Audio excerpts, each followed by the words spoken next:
কোনো ডেভেলপমেন্ট হয়নি। আপনি আসছেন, আপনার পরিকল্পনা আছে কিনা, বিশেষ করে ট্রেনের যে যাত্রা সেটা আমার পিছা পড়ে। হচ্ছে কি যে আমাদের শুধু ট্রেন ইয়ে বলে না, কি বলে যে রেল বলে না, সব জায়গাতে হচ্ছে কি যে আমাদের নেটওয়ার্কটাকে বিস্তৃত করা, কিন্তু ওই যে যেটা সুবিধাগুলো সেগুলো বাড়ানো, যেমন পর্যাপ্ত সংখ্যক লোকোমোটিভ সংগ্রহ করা, পর্যাপ্ত সংখ্যক ওই যে ক্যারেজ অ্যান্ড ওয়াগন এগুলো সংগ্রহ করা। তো এর ফলে হচ্ছে কি যে আমরা যে এটা সেবা, গ্রাহক যেটা সেবা, সেই সেবাটা আমরা প্রদান করতে পারি। তো আমি এখানে আমি এবং আমাদের যে রেল সচিব আমরা এখানে এসেছি এইটা ইয়ে করার জন্য, যে কীভাবে এখন তো মানে দ্রুত তো আর লোকোমোটিভ আনা সম্ভব না।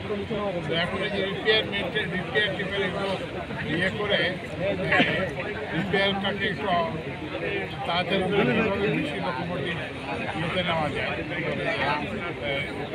চালু করা যায় এবং বেশি ক্যারেজ। আমি এরপরে আবার শহীদপুরে যে ওয়ার্কশপ আছে সেখানেও যাব। তো এটাই হচ্ছে এটা যে এটা সমস্যাটা হয়ে গেছে, এটা যে বিনা প্রয়োজনে রেল স্টেশন স্থাপন করা, বিনা প্রয়োজনে রেল লাইন। গোপালগঞ্জে একটা ইয়ে করা হয়েছে, রেল লাইন করা হয়েছে, ওখানে যাত্রী নাই, কিন্তু এখানে ওই যে যেটা বললাম যে লাইন করা হয়েছে, ওখানে একটা গাড়ি ট্রেনও চলে। তো এই জন্য এই যে অপ্রয়োজনীয়, যেখানে অন্য ভালো আছে, আপনাদের একটা মনে রাখতে হবে যে রেলপথ একটা বিকল্প, রেল ছাড়াও সড়ক পথে যাতায়াত করা যায়, তারপরে নৌপথে যাতায়াত করা যায়।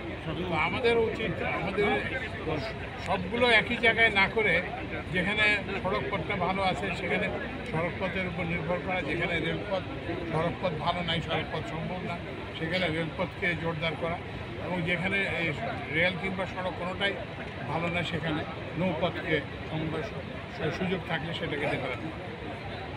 তো এই যে এইটাই হচ্ছে সমস্যা, যে আমরা একই জায়গায় আমরা সড়কও করছি, একই জায়গায় আমরা রেলও করছি, আবার কিন্তু অন্য জায়গায় যেখানে প্রয়োজন সেই জন্য সেটা এখন রেলের সেই প্রয়োজনীয় সংস্কারটা করতে পারি।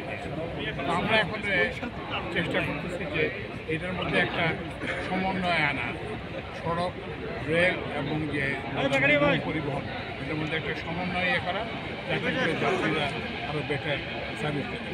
স্যার একটা প্রশ্ন ছিল স্যার, আজকে এখানে ভিজিটের উদ্দেশ্যটা কি? আপনার পাহাড়তলিতে যেটা সম্ভব হয় না সেটা এই প্রতিষ্ঠানে একদম বসে যাবে। তুমি ও ঠেলতেছে, তুমি ও ঠেলতেছে। আমি আগে দিচ্ছি, মানে আমি কোথায় ছিলাম, হাত আসতেছে তাহলে আরো আমরা অনেক নিয়ে যেতে পারবো। এই ক্ষেত্রে আপনারা বসেন ভাই।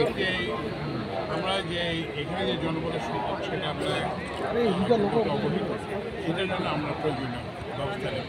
শীঘ্রই যে জনবল ক্রিটিক্যাল যে ম্যান পাওয়ার সেগুলো নেওয়া নিয়ে করবো, এবং কিছু লোক মনে হয় মাস্টার রোডে আছে, তাদের ব্যাপারেও একটা আমরা সিদ্ধান্ত নেব। বাজেটের একটা সমস্যা হবে।